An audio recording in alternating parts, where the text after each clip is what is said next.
ஓம் சத்குரு ஸ்ரீ சதாசிவ குருமேந்திரர் திருவடிகளே சரணம். மையன்பர்களே, கடந்த சில ஞாயிறுகளாக 63 நாயன்மார்களுடைய திவ்யமான சரிதத்தை ஒரு வாரமும் ஒவ்வொரு மகான் என்று பார்த்து கொண்டு வருகிறோம். இன்றைய தினம் நந்தனார் என்கின்ற ஒரு பெரிய மகான், திருநாளைப்பவார் என்று சொல்லப்படுகின்ற ஒரு மகானுடைய வரலாற்றை சுருக்கமாக பார்க்க போகிறோம். இவர் இந்த அரிஜன குலத்திற்கு ஒரு பெரிய ஒரு இரத்தின கல்லை போன்றவர், பெரிய மாணிக்க கல்லை போன்றவர். இறைவன் இம்மாதிரி சிலரை உற்பத்தி செய்து அனுப்பிவிடுவான் உலகத்திற்கு. சில விஷயங்களை சொல்ல வேண்டியது இருக்கும் இறைவனுக்கு. அதை நம்மை போல் ஒரு மைக் போட்டு, ஒரு மீட்டிங் போட்டு, ஒரு அச்சடித்து அதெல்லாம் செய்ய மாட்டான். இறைவனுக்கு அதெல்லாம் செய்ய முடியாது. ஆனால் அதற்கு பதிலாக எந்த ஒரு தவறான கொள்கையை மக்கள் வைத்திருக்கிறார்களோ அது தவறு, இதுதான் சரி என்பதற்காக ஒரு பக்தரை அனுப்பிவிட்டு விடுவான். உடனே அவனுடைய வாழ்க்கையை முழுக்க விளையாடி இதுதான் சரியானது என்று சொல்லி நிரூபித்து விட்டு அவர்களை அழைத்து கொண்டு சென்று விடுவோம். அப்படி அனுப்பப்பட்டவர் தான் நந்தனார் என்கின்ற ஒரு பெரிய மகான். இந்த காலத்திலேயே நமக்கு என்ன இருக்கிறது, அரிஜன குலத்தினருக்கு இருக்கிற அந்த ஒரு வேற்றுமை, சாதி வேற்றுமை இந்த 21ஆம் நூற்றாண்டிலேயே கூட இன்னும் ஒழிக்கப்பட முடியாமல் இருக்கிறது. நவநாகரிக காலம் இது. இன்னும் அந்த காலத்திலே இந்த நவநாகரிக முன்னேற்றமெல்லாம் இல்லை. அப்பொழுது உயர்ந்த சாதிக்காரர்கள் என்று சொல்லப்படுகிறவர்கள் யாரோ அவர்கள் வைத்தது தான் சட்டம், அவர்கள் சொல்கிறது தான் உண்மை என்று இருந்தது. அதை நிரூபிப்பதற்கான ஆதாரங்கள் அப்பொழுது அதிகம் கிடையாது. இப்பொழுது நிறைய வந்துவிட்டது. நானே கூட சொல்லுகிறேன். இவர்கள் அந்த பீஃப் என்கின்ற அந்த மாட்டு இறைச்சியை சாப்பிடுவதை வைத்து தாழ்ச்சியாக சொல்லுகிறார்களே, இந்த மைக்கிலிருந்து, அந்த கேமராவிலேருந்து, இந்த ஃபோக்கஸ் கொடையிலிருந்து, மின்சாரத்திலேருந்து, பல்பில் இருந்து எல்லாத்தையும் கண்டுபிடிச்சோன்னே அந்த பீஃப் சாப்பிட்ற, அப்புறம் போர்க் என்கின்ற பன்னிக்கறி சாப்பிட்டுன்னு இருக்கிற வெள்ளைக்காரன் தான். இப்போ இந்த உதாரணத்துக்கு எனக்கு நிறைய கையில் இருக்குது. அதனால் இதை வைத்தே ஒருவன் முட்டாளும் மட்டி மடசாமர் என்று சொல்வதற்கு அர்த்தமற்றது என்பது இப்பொழுது சொல்ல முடிகிறது. இன்னும் சொல்லப்போனால் யாரெல்லாம் தங்களை வசதி ஜாதின்னு சொல்லிக்கிறாங்களோ அவங்களாம் முதல்ல விசா எடுத்துக்கின்னு அவங்ககிட்ட தான் போய் வேலை செஞ்சு அவன் ஷூ பாலிஷ் போட்டு அவங்ககிட்ட சல்யூட் அடிச்சு டாலராக சம்பாரிச்சிக்கலாம் பண்ணுறாங்களா இல்லையா? இந்த காலத்தில் நிரூபிக்க முடிகிறது. இது உதாரணம் சொல்லி நிரூபிப்பதற்கு வாய்ப்புகள் இப்போ நிறைய இருக்கிறது. ஆனால் அந்த காலத்திலே இவைகள், இந்த வாய்ப்புகள் மிகவும் குறைவு. பிரச்சாரம் செய்யலாமே தவிர அதை ஒப்புக்கொள்வதற்கு நிறைய பேருக்கு மனம் வராது. வேறு ஒன்றும் இல்லை, மனம் வராது. அப்படியே இருக்கட்டுமே, இப்போ தான் அவங்க தான் அதில் பழகிட்டாங்களே அப்படிங்கிற ஒரு மனம் இல்லை. ஆனால் சிவபெருமானுக்கு இதெல்லாம் ஒரு கௌரவ பிரச்சனை ஆகிவிடும். பெருமாளுக்கும் அப்படி தான் ஆகிவிடும். ஏனென்றால் நீங்கள் உலக வாழ்க்கையை ஏதோ வாழ்கிறீர்கள், அதை பற்றி எனக்கு கவலை இல்லைன்றோம். பகவான் அதை பற்றிலாம் கவலையில், நீ கொட்டாயில் கிளாஸ் எடுத்தான்னா பெரிய மாட மாளிகை கட்டி எடுத்தால் எனக்கு நடான்னுவோம். அதை பற்றி எனக்கு கவலை கிடையாது. பக்தனா நீ, அவ்வளோதான். அந்த பக்தி என்பது உள்ளத்தோடு சம்மந்தப்பட்டது. அதை மட்டும் அவன் பார்ப்பான். பார்த்துட்டா இந்த தாழ்த்தப்பட்ட சமூகம் என்கிறவர்கள் அடைகின்ற அந்த ஒரு அது என்ன சொல்கிற சாதி இழிவுபடுத்துதல், டிஸ்கிரிமினேஷன், கேஸ்ட் டிஸ்கிரிமினேஷன் என்பது அது இறைவனுக்கு பிடிக்காது. ஏன்னா அவனுக்கு பக்தன் தான் பெரிய, தான் பக்தன் அங்கே துன்பப்படுறான், அவ்வளோதான். அதனால் அவன் அதையெல்லாம் செய்வான். அப்படி நந்தனாரை வைத்து ஒரு பெரிய விளையாடி நந்தனாரை மட்டும் வெற்றி கண்டு விட்டு மீதி பேரையெல்லாம் தோல்வி கண்டான் சிவன் என்று தான் நான் சொல்லுவேன். ஏன்னா நந்தனாரை வச்சு விளையாடி காட்டியும் அவருக்கு மட்டும் ஒரு சிலையை 63 மேலே வச்சுட்டு மீதி பேரெல்லாம் வெளில தான் நிறுத்தினான். இன்னி வரைக்கும் 2000 வருஷமாக நிறுத்தி இப்போ தான் காந்தியடிகள் போராடி இப்போ 50 வருஷமாக தான் அவங்கள உள்ள விட்றோம். அது தனி சப்ஜெக்ட். ஆகக்கூடிய 1500 வருஷமாக சிவன் தோற்கடிக்கப்பட்டான் ஜாதியவாதிகளாக. அதுதான் உண்மை, வேறு ஒன்றுமே கிடையாது. இன்றும் அப்படித்தான் தோற்கடிப்பட்டு கொண்டு இருக்கிறான். இருந்தாலும் அங்கங்கே இப்போ குரல்கள் எழுகின்றன.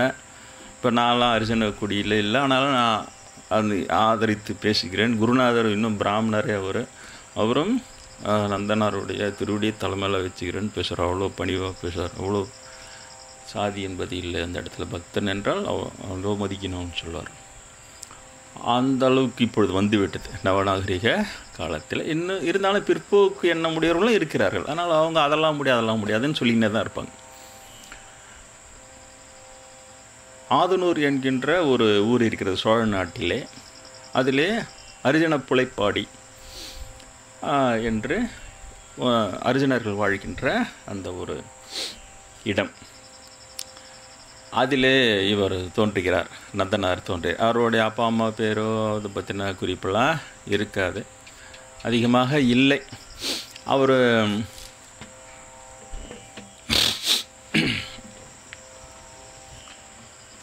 அதிகம் சமயம் அழுவுறீங்கன்றான், குறிப்பெல்லாம் இல்லை அப்படின்னா சளி பிடிச்சின்னு. அவர் சிறந்த பக்தராக இருக்கார். அவருக்கு எப்படி பக்தி வந்தது போனதுன்னு யாருக்கும் தெரியாது. அவரை கோயிலில் உள்ள விடாத தொட்டு அவர் விடிய காலையில் எழுந்திரிச்சு அங்கே இருக்கிற குட்டையில் குளிச்சுட்டு அவர் விபூதி உடம்பு ஊற பூசிக்கின்னு அங்கே தூரத்தில் இருக்கிற கோயில் கோபுரத்தை பார்த்து கும்பிட்டுக்கின்னு அவர் நமச்சிவாயன்னு சிவபக்தியில் ஊறியிருக்கிறார். அவ்வளோதான், தனி கட்டையாக இருக்கிறார்.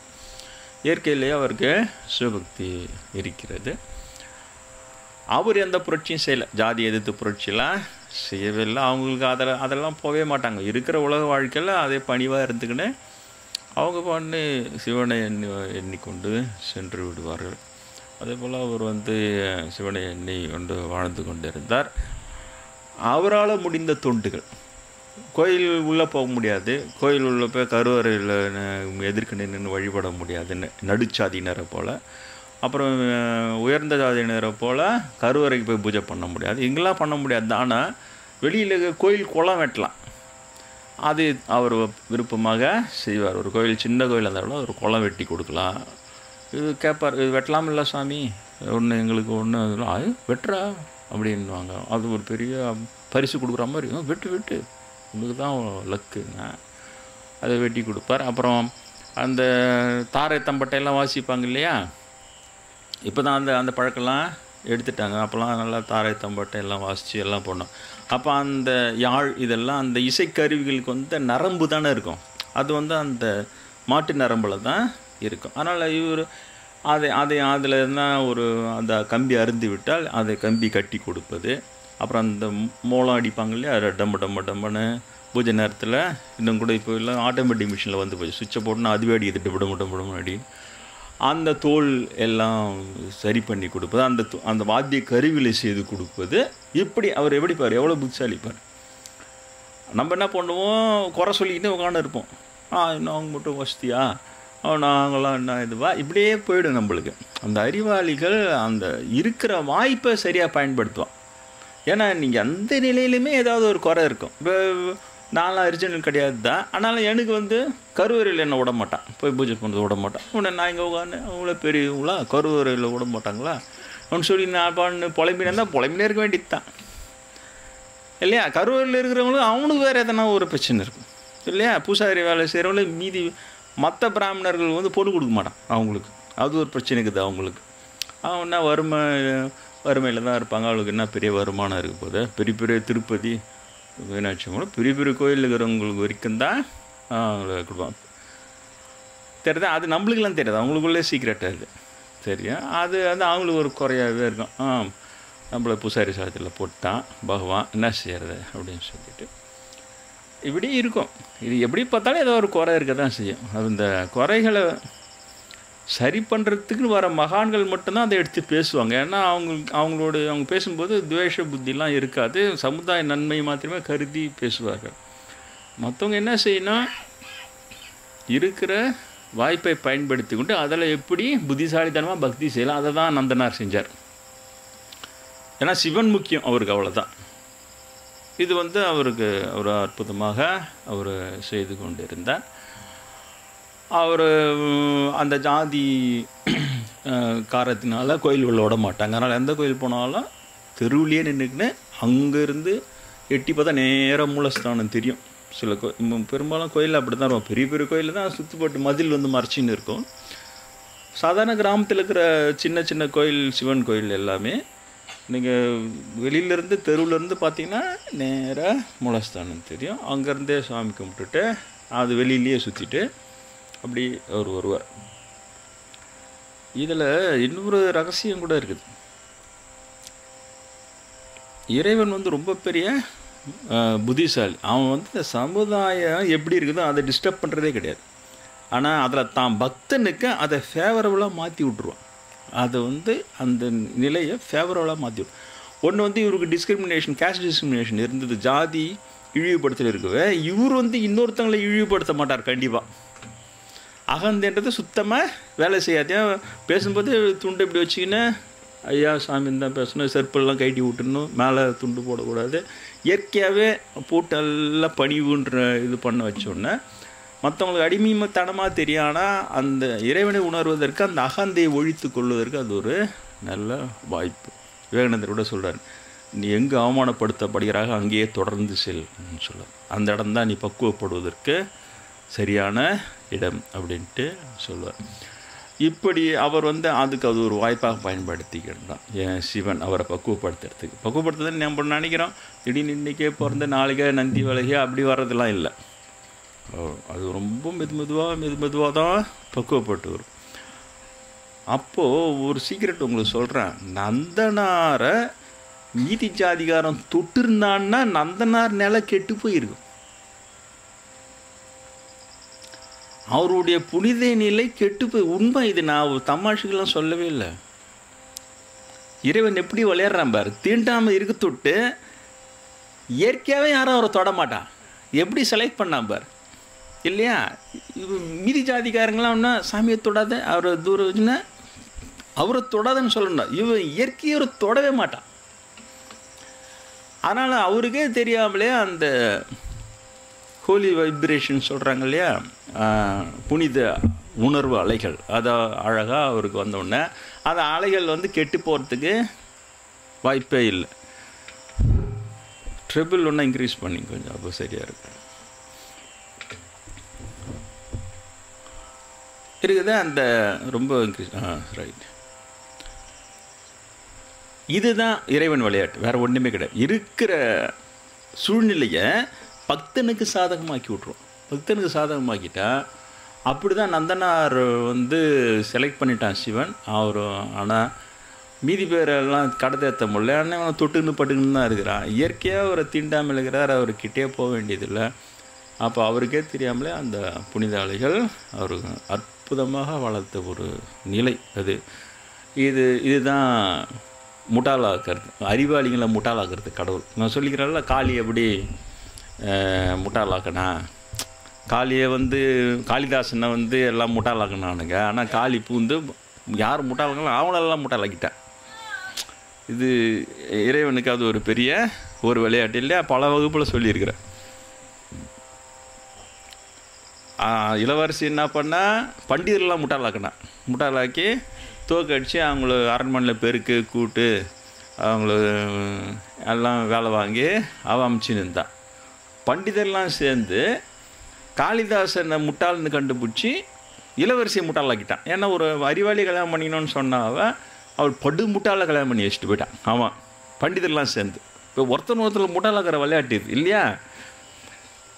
ஆனால் காளி என்ன பண்ணால் அவனை பெரிய பண்டிதனாக மாற்றி இவங்க எல்லாரையும் முட்டாளாக்கிட்டான் இல்லையா?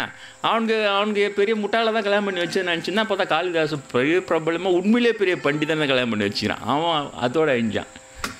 இவன் வந்து பெரிய அறிவாளியை கல்யாணம் பண்ணின்னு நினச்சா அவன் முட்டாளை கல்யாணம் பண்ணிக்கணுமே அதோட அவாகந்தை ஒழிஞ்சுது. சரிதா? யாரையுமே முட்டாளாக்க நினைக்காத காளிதாசனை தான் காளி தூக்கி போயிட்டான். எப்படி அந்த சந்தர்ப்பத்தை அற்புதமாக விளையாடி தன் பக்தன் அதில் எப்படி கொண்டு வர்றதுன்றது இறைவனுக்கே உரிய கலை. அவங்க இறங்கி வந்து அட்வைஸ் பண்ணி இளவரசி இப்படி பண்ணாத, பண்டிதர் இப்படி பண்ணாத சொல்கிறதே இல்லை. நீ வான்னு விளையாடு, அது உள்ள நான் எப்படி விளையாடி போனால் அது எனக்கு தெரியும். இதுதான் இறைவனுடைய சவால். இந்த புட்சாலி உலகத்துக்கு இறைவனுடைய சவால். காளிதாசன் கதையிலும் இதுதான் நடந்தது. நீங்கள் பண்ணுங்கப்பா, ஏமாத்து போவா கொண்டு. ஆனால் எங்கே அடிச்சா பாரு, டக்குன்னு அடிச்சு தூக்கிட்டோன்னே எல்லாம் விட்டு. காளிதாசன் தான் கடைசியில் யாரை தன்னை இருக்கலே படு முட்டாள்னா அவன் வந்து இருக்க படு மேதை அவன் தான் கடைசியில் அடிச்சு விட்டு. அதே போல் தான் நந்தனாரும் அழிக்கலையா, அதே போல் தான் இவங்களாம் வஸ்தி ஜாதி நடு ஜாதி இல்லையா, அதில் அந்த ஜாதி தான் சொல்லின்னு தான் பரவாயில்லைங்கப்பா சிவன் சொல்ல, யாரும் அவரை தொடாதீங்கப்பா, அவர் தீண்டாம ஜாதின்ட்டான். தொடலை. ஆனால் அதால் தான் ஒரு ஒழுங்கான அந்த வைப்ரேஷன் கெடாமலே அவர் வர முடிஞ்சுது. இல்லைனா கைலாயெல்லாம் போயே இருக்குமுண்ணா, ஷூராக சொல்கிறேன். இவங்கெல்லாம் தொட்டிருந்தானுங்களாம் நந்தனாரால் கைலாயம் போயே இருக்க முடியாது. ஏன் கொஞ்சமான வைப்ரேஷனாக இருக்குது இவங்களுக்கு. அது ஜாதி வைப்ரேஷனே போதுமே, நம்ம வஸ்தி ஜாதிங்கிற நினைப்போல் தொட்டாலே போதுமே, அந்த அகந்தியாக போய்டும், காலி ஆகிடும். அதனால் அவர் அப்படி வளர்ந்தார். அப்புறம் திருப்புன்கூர் என்கிற ஊருக்கு போகிறார். நாங்கள் கூட போயிட்டு வந்தோம், நல்லா இருக்குது அந்த கோயில் நந்தி. அங்கேருந்து தான் பார்க்குறாரு, பார்த்தா அந்த பெரிய நந்தி. அது தெருவில் இருந்து பார்த்தா மூலஸ்தானத்தில் சிவலிங்கம் தெரியாது. அதில் இங்கே இருக்குது, நீங்கள் முடிஞ்சால் கூட போயிட்டு பார்த்துட்டு வாங்க. திருப்புன்கூர் அப்படிங்கிற ஒரு மாலை நேரம் ப்ரேயர் அங்கே தான் செஞ்சாங்க. ஒரு ஏரியில் குளிச்சுட்டு அவர் அந்த இடத்துல அவர் அங்கே போகிற பார்த்தா மறையுது. அப்போது பாட்டு போகிறார் சிவனை வைக்கி. நான் அது போல் சிவனே உன்னை பார்க்கலான்னு இவ்வளோ தூரம் நான் வந்தால் ஒரு மாடு வழி மறிக்குது. நந்தின்னு பாடல, ஒரு மாடு வழி மறிக்குது, ஒரு மாடு வழி மறிக்குது. அப்போ இவங்கெல்லாம் வசதி ஜாதிகார் நடு ஜாதிகாரெலாம் சிரிச்சினே தானே, அலக்காரமாக சிரிச்சு தானே போங்க. என்ன நந்தா நீ வெளில தான் இருக்குண்ணா, நீ உள்ளெல்லாம் வர முடியாது, இங்கேருந்து பார்த்தா உனக்கு தெரியாது, நீ என்ன பண்ண போகிறா சொல்லிட்டு அப்படியே உள்ளே போகிறத தங்காப்பழம் எல்லாம் கொடுத்து தழுப்பாக ஒரு தட்சிணாவது அர்ச்சனை பண்ணுங்க அப்படின்னு ஒரு எல்லா மதத்தையும் தான் சொல்லுவார் இல்லையா. அன்பே சிவம் அப்படின்லாம் சொல்லி அதுக்கு அர்த்தம் அப்படிலாம் வரும். சிவபெருமான் யாருக்கும் பேதம் இல்லாதவன், எல்லா உயிர்களும் ஒரு உயிரை வெளியில் தக்கி வச்சுட்டு எல்லா உயிர்களையும் வசிப்பவன், எல்லா உயிரும் சமமாக நினைக்கிறவன், எல்லாருக்கிட்டையும் அன்பாக இருக்கிறவன், பேத புத்தி இல்லாதவன். இதுதான் அதுக்கு அர்த்தம். எல்லாம் அர்ச்சனை பண்ணுவாங்க. சிவன் எல்லாத்தையும் வாங்கிக்கிறேன். சரி பொண்ணு. அப்புறம் தான் இவர் பண்ணார் வெளியிலேருந்தே, ஒரு மாடு வழி மறிக்குதே சிவனே, இந்த மாதிரி நான் பார்க்க முடியலையே. அவர் உண்மையால் ஒரு பக்தி. அதுதான் சிவன் வந்து அவருடைய பக்தி உலகத்துக்கு காட்டணும். அதே நேரத்தில் இந்த ஜனங்களுக்கெல்லாம் அவங்க ஜாதி புத்தி ஒரு தடுத்தாட்டணுன்ட்டு தான் அசரீரியாக எல்லாரும் கேட்குற மாதிரி நந்திக்கு ஒரு கட்டளையிட்டான் சிவன். சற்றே விலகியிரும் பிள்ளாய் அப்படின்னு சொன்னான். எல்லாம் அசந்து போயிட்டான். யார்? நந்திகேஸ்வரர் தான் 24 மணி நேரம் சிவனை பார்த்துக்கிறவர். அவரை மாதிரி யாராலும் நம்மளால் உங்களால் எங்களாம் பக்தி செய்ய முடியாது. நீங்கள் பாருங்கள் இல்லையா, எப்போ பார்த்தா 24 வருஷம் உட்காந்துன்னு பார்த்தவர் தான் சிவனை. நந்திகேஸ்வரோட பக்திக்கு ஈக்குவலாக வேறு யாரோட பக்தியுமே கிடையாது. சிவனை பார்த்தவர் தான் ஒரு பக்கம் திரும்பி பார்த்து அந்த நந்தி. ஆனாலும் நந்தியை பிள்ளாயின்னு செல்லமாக கூப்பிட்டாரான். ஏன்னா நந்தி வந்து பெரிய பக்தன். ஆனாலும் பின்னால் நந்தன் வந்திருக்கிறான், அவனுக்கு வந்து வழி மறிக்குது. அதனால் சற்றே விலகியிரும் பிள்ளான, நந்தியையே விலகி கொஞ்சம் இரு, நான் நந்தன் என்ன பார்க்கட்டோன்னா சாதாரண எவ்வளோ பெரிய விஷயம். அசரீரியாக சொன்னான், ஊருக்கே கேட்குற மாதிரி சொன்னான். எல்லாம் அசந்தி எல்லாம் ஓடியாந்தாங்க. என்ன ஆசிரியர், என்ன அவ்வளோ பெரிய நந்தி சிலை அப்படியே விலகி பக்கத்தில் இருந்தோன்னே இவர் இங்கே வந்து பார்த்தா தெரியும். இன்னமும் அந்த நந்தி விலகி இருக்கிறது. அந்த இடத்துல பழைய பீடம் இன்னும் அந்த பள்ளமாக தான் இருக்குது. முதல்ல இருந்த இதுவும் அந்த இது. ஆஹா, எப்படி பற்றியா இல்லையா? என்ன செஞ்சுருக்கணும்? உண்மையிலேயே மனுஷங்களாக இருந்தால் உடனே வந்து அவர் காலில் ஊந்து கும்பிட்டு இவ்வளோ பெரிய சித்தர் மகான் நீங்கள் வாங்க உள்ளன்னு கூப்பிட்ருக்கணும்ல, கூப்பிடவே இல்லை. இவங்களை எப்படி கையில் தீட்டும் போவார் சிவன்? அது ரொம்ப கஷ்டம். சிவன் ஆசிரியர் சொல்ல நந்தி வளர்த்தி வந்து கும்புறா, அடுத்த விட என்னடா பெரிய தகுதி வேணும்னு சொல்லிட்டு தப்பன்னு வந்து நந்தனாரே வாங்க உள்ள, உங்களுக்கெல்லாம் தகுதி இல்லை, அர்ச்சகர் அவர் வெளியில் நின்று நீ கற்பரையத்துங்க காட்டுங்க சொல்லி விட்ருக்கணும். ஆனால் புத்தி தான் இருக்குது நம்மளுக்கு தான். போட்டு நல்லா அரைச்சி ரத்தத்திலே ஊற வச்சு ஜாதி பேத புத்தி எல்லாம் ஃபுல் டைட்டில் ஏற்றி வச்சுக்கிறாங்க எல்லா விதத்துலேயும். ஒன்று கூட திருந்தலை. அது வந்து பார்த்தார். அப்புறம் நல்லா வாங்கிட்டு ஆஹா கண் குளிர சிவனை கண்டுன்னு சொல்லிவிட்டு வெளியில் தான் சுற்றி வரவருக்கு. வெளியிலேயே கோயில் சின்ன கோயிலில் தான் இருக்குது. வெளியில் சுற்றி வரார். சுற்றி வந்துட்டு அங்கே இருக்கிற ஒரு மம்டி எடுத்துக்கின்னு அந்த ஒரு பின்பக்கம் அந்த கோயில் குளம் இல்லை, திருக்குளம் இல்லை, உடனே அவர் தயன் கையால் ஒரு திருக்குளம் வெட்டுறார். அந்த குளமும் இன்னும் இருக்குது. இது எப்படி இருக்குது பாரு, இது எவ்வளோ பெரிய ஒரு கொடுமை. அவர் கொடுமையை ஃபீல் பண்ணல. நம்ம இங்கேருந்து பாருங்கள், இங்கேருந்து நினச்சி பாருங்கள், ஒரு எவ்வளோ பெரிய சிவபக்தனாக இருந்தால் நந்தியே விலகி நில்லுன்னு சிவன் சொல்கிறாரு. அதுக்கப்புறமா ஒரு மம்டி எடுத்து வெளியில் தான் நின்று மம்டியில் அந்த குளம் தோண்டி கொடுத்துட்டு தன்னால் முடிஞ்ச கைங்கரியன்னு சொல்லிட்டு சந்தோஷமாக ஆடி பாடின்னு வீட்டுக்கு போயிடுறாரு. இது எப்படி? இது ஜனங்க கொஞ்சம் கூட மாறவே இல்லை. இதை மட்டும் பேசினா ஆஹான்னு அவன் வந்து நான் பெரிய பக்தன்டா, அவனுக்காக அதை நவுந்துரா போகிறா வந்துடா மட்டும் பேசிச்சிங்க. இது திருந்த வேண்டிய விஷயத்தில் திருந்தவே இல்லை. இதுதான் நம்ம நாட்டில் இருக்கிற ஒரு பெரிய கொடுமை. இதுதான் அதை அடுத்த செகண்ட் என்ன பண்ணும், எல்லாம் கும்ப கூடி அரச முதல்கள் எல்லாம் கூடி ஒரு ஒரு நிரூபணம் போதாதா? சிவன் நிரூபிச்சிட்டான்ப்பா, அது சாதியெல்லாம் கிடையாதுப்பா, அவர் ஏன்ப்பா வெளிலன்னு ரொம்ப கொடுமையாக இருக்குதுப்பா, எல்லா அரசியலும் எல்லாம் உடுப்பா, எல்லாரும் சமமாக உடுப்பான்னு சொல்லியிருந்தா இன்றைக்கி இவ்வளோ கஷ்டம் கிடையாது இல்லையா? அதை அவ்வளோ டைட் பண்ணுறது, சாஸ்திரன்ற பேரில் டைட் பண்ணி வச்சுருது. அதெல்லாம் சாஸ்திரத்துக்கு தவறு, அது ஆகமத்துக்கு ஒத்துக்காதுன்னு சொல்லி என்னென்னமோ பண்ணி வச்சிட்டாங்க. இன்னி வரைக்கும் முடியலையே நம்மளால். இல்லை இன்னி வரைக்கும் நீ இப்போ எந்த கோயில்லையும் இப்போ பூசாரியெல்லாம் ஆகவே முடியாதில்ல, இன்னும் போராடினுக்கிறான். அதெல்லாம் கோர்ட்டில் தான் போடணுன்றான், அதை ஸ்டே பண்ணுறான். அப்படிலாம் இல்லை, இப்படி தான் இருக்கணும், இதெல்லாம் சனாதன தர்மம், இதை விட்டா இந்து மதம் அழிஞ்சிடுன்னு ஒன்றத்தை பரப்பி வைக்கிறான். அப்போ இந்த உதாரணம்லாம் எங்கடா போகிறது? அப்போது சிவனே நிரூபிக்கிறான், பெருமாள் நிரூபிச்சுக்கிறான். அப்போ அதெல்லாம் என்ன பண்ண, அதெல்லாம் பேசுறது, அதெல்லாம் எக்ஸம்ஷனல் கேஸ், டக்குன்னு படம், அதெல்லாம் விதிவிலக்கு, அதெல்லாம் அவ்வளோ முடிச்சிட்டா. அது ரொம்ப எக்ஸ்பர்ட் ஆகணுங்க. நீ கிட்ட ஓட்டி நான் கூட யாருன்னா சொன்னாங்க வேணா ஆர்கியூ பண்ணுறோம் போவாதேன்னு நான். அவங்க இதுலேயே பழந்துன்னு கொட்டை போட்டவனுங்க. எந்த ஒரு ஆர்குமெண்ட்டுக்கும் அதுக்கு அதை டில்ட் பண்ணுறது ஒன்று வச்சுருவான், மறுபடியும் டக்குன்னு தூக்கி போட்டுருவான்.